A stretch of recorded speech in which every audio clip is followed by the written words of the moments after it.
Well, I feel fulfilled. I'm sure you know this is the first attempt I have made. 2003, 2007, and 2011. And this one. And luckily this time around we are successful. And, you know, were you surprised when President Goodluck Jonathan called you to concede defeat and say congratulations? Because that's a very new thing here in Nigeria. Well, I'm not surprised because I think he has been talking to international community, especially United States, Europe, and in particular Britain. And I think he's respectful of those countries and their leadership. And all I feel was not something extraordinary. That as a commander-in-chief and the president, you should allow the law to take its course. Let the Nigerian election be conducted according to law. That's all they asked him. And I think he gave them his undertaking, and I think he did his best. Now, the big work really starts. You've made a lot of promises to Nigeria. Have you thought about how you're going to go about fulfilling these promises? I think I wouldn't have made the promises if I don't know how to go about it. But we identified three fundamental problems. That is the insecurity in the country, which everybody knows, and then the lack of employment. That means the destruction of the economy, literally, by corruption, and then corruption itself. These three fundamental problems, all Nigerians know it.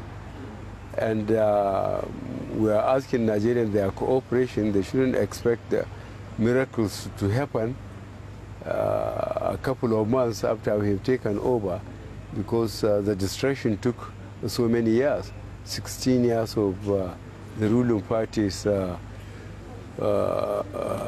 rule of this country.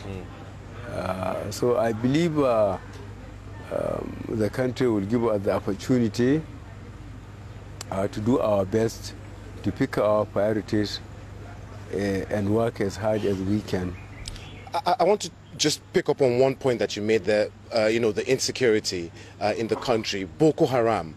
How are you going to tackle that beast, if you want? Are you going to offer peaceful negotiations, or are you just going to hit them hard?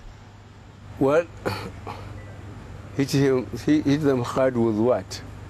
Boko Haram, by the 14th of February, when we were to have the election, but was postponed, were, according to the government's calculation, in charge of 14 local governments. These are 14 local governments out of 774 local governments.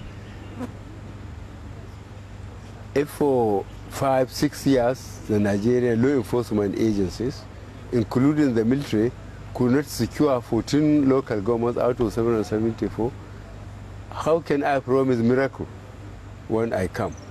But with the cooperation of our neighbors, Cameroon, Chad, Niger, and the international community, and the commitment we are going to get from the military, I think it will take us a much shorter time to deal with them.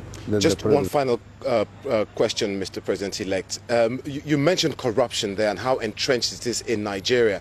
Some people would argue that even within your party, there are many people who are as corrupt as some of these people who you say you're going to fight who are outside your party.